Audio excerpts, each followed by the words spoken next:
Dominus, and welcome to question 167 of the Secunda Secundae of the Summa Theologica of Thomas Aquinas. We are covering this time curiosity, and I am Dr. Thibault. So we are still looking at the potential parts of temperance, which is, we did modesty, where we are in modesty. We've looked at humility, which is a part of modesty, and now we are looking at studiousness, which is a different part of modesty. And the contrary vice to studiousness, which is to have a virtue of studying, right? Have a studying mindset, is curiosity. Now, probably many people who are watching this video have a studious virtue because there are probably more interesting things to watch on YouTube than the Summa Theologica explained in about 30-minute lectures, right? This is probably not the most, interesting thing in a frivolous sense, but it's probably more interesting for people who have a studious virtue. Now we're looking at curiosity. Now a person who could be curious and watch these videos, but it's probably not as St. Thomas has defined curiosity.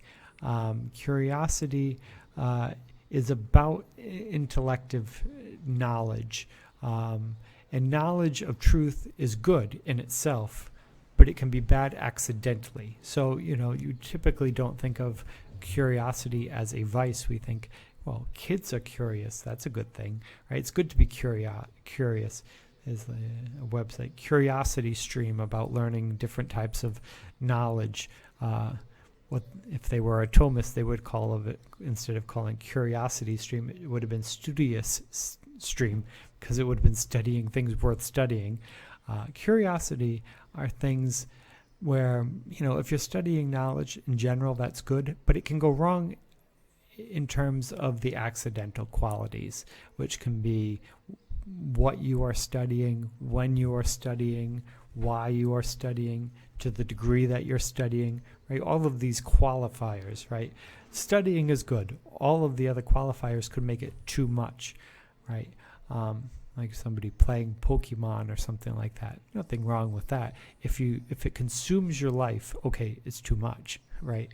Same thing, I guess, with anime. I haven't actually watched anything anime, but I assume that some of it is perfectly fine. But if you are consumed with anime, that would probably be too much, right? It's too much. Now, we can look at it in two ways. St. Thomas points it out in two ways. One, you can study to have pride, to have a pride of knowledge. You want to know so you can show off. I guess this could be, some people do this with music or trivia questions, or I don't know what else you could do it with. You can do it with a lot of things, but you're doing it just to show off, right? You might have an interest in it, but you're not doing it because you have an interest in it. You're doing it because you want to be, you want to have a certain pride in having that certain knowledge. If it's not helpful knowledge, then and it's just to boost your ego, then it's just pride.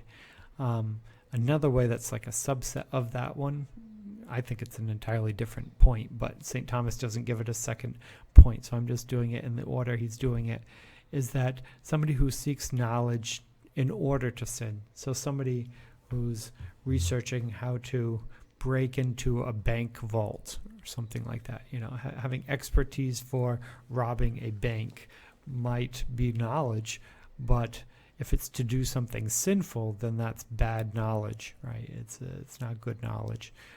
So again, knowledge itself is good. Knowledge in order to boost up your own sense of pride, not so good. Knowledge in order to commit a sin, not so good.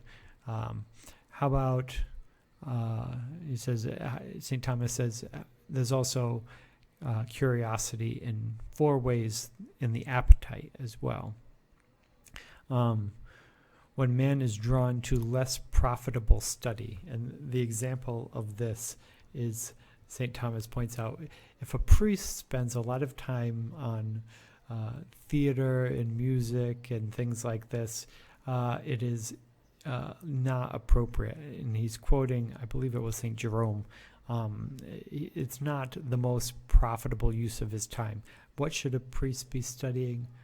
Well, the scriptures, the lives of the saints, reading homilies of great preachers, right? There's things that a priest could be spending his time on. The theater and music and frivolous things, this is not the appropriate thing to study. Now, we can point that out to priests, but there's probably a lot of things, right? How many people have statistics for baseball or football right off the top of their head, all this knowledge about sports? Well, sports is frivolous, right? So if you have time to read all this sports stuff, but you didn't have time to read the scriptures, well, then something's wrong, right? If you have time for both, that's fine. But if you don't have time to read the scriptures, but you do have time to read the column on baseball, right? I don't know about that. You have time to listen to sports on the radio for hours and hours, but you don't have time to turn on, Catholic radio or something more, EWTN or something more uplifting, spiritual or more knowledgeable, something on Thomas Aquinas and the virtues, for example. If you don't have time for that, but you do have time for these other things, you're wasting your time, right?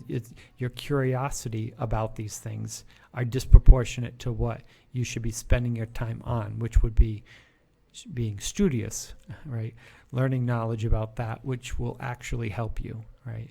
It's not about making money, but being a better person, right? Loving God more and loving neighbor more and serving your neighbor more, right? If it leads to that, then you're on the right path. If it's frivolous, it should be moderated, right? It needs to be moderated. Now, he may seek knowledge from unlawful sources such as demons. And the example of this is, card tellers or fortune tellers or astronomy and stuff like this. So, if you're spending all this time reading your horoscopes and tarot cards and all this stuff, well, you're being curious about stuff that you shouldn't even touch, right? You shouldn't even be going down this road, right? Sometimes people get, even in a positive way, good Catholic people can get too obsessed with things like exorcism and stuff like this. It's like, yes, there is a spiritual battle, but the best way to wage the spiritual battle is to keep our eyes firmly on Christ, right? Not on the devil, right? If you want to defeat the devil, you keep your eye on Christ, not on the devil, right? So that's you want to, again, balance it, right? This is a balancing act. He may seek creatural knowledge without referring to its end. This is also an example St. Thomas gives, taking it from St. Jerome. If somebody's so interested in the earth sciences, right, that they just are obsessed with the earth sciences, well, there's nothing wrong with science, right? Especially scientists, right? There's nothing wrong with science. There's nothing wrong with studying creatures, right? If you love horses or cows or dolphins, whatever it is, nothing wrong with that. But the study of earthly things should all point towards their end, right, which is God. So we should be, when we're asking these scientific questions, when we're asking questions of science, implicit in there should be things like the formal clause, right? What is its purpose? What is the point of it? What's the teleology, right? What's the end goal of all this? If you're looking at the universe, how does this lead to salvation, right? It's asking these deeper philosophical questions when doing the sciences. This is really the appropriate way for Catholics to approach things. And I know Bishop Barron talks about this quite a bit with Catholic education and kind of how Catholic education has been failing because we've been putting theology in one corner and then there's just everything else, right? Which is completely secular, even in Catholic universities. Whereas when we study math, the math should be pointing towards the due end, which is God. When we look at history or literature, right, you can read Flannery O'Connor, for example, in terms of literature, right? Most of the scientists that invented theories, were often religious people. So you have, Mendel came up with evolution. We have Copernicus, who was an Augustinian, who came up with the heliocentric universe. We have, I forget his name, but a Jesuit who came up with the Big Bang theory. Right, the Catholics are very integrated into the sciences, but they should all be pointing towards a bigger teleological question, right? What is it all about? We don't study it just for its own sake. If we do, then we've lost something, right? It's just curious for curiosity's sake versus going deeper into our eternity, right? Deeper into our final end. And lastly, he may foolishly risk error by trying to master what is beyond his capacity, right?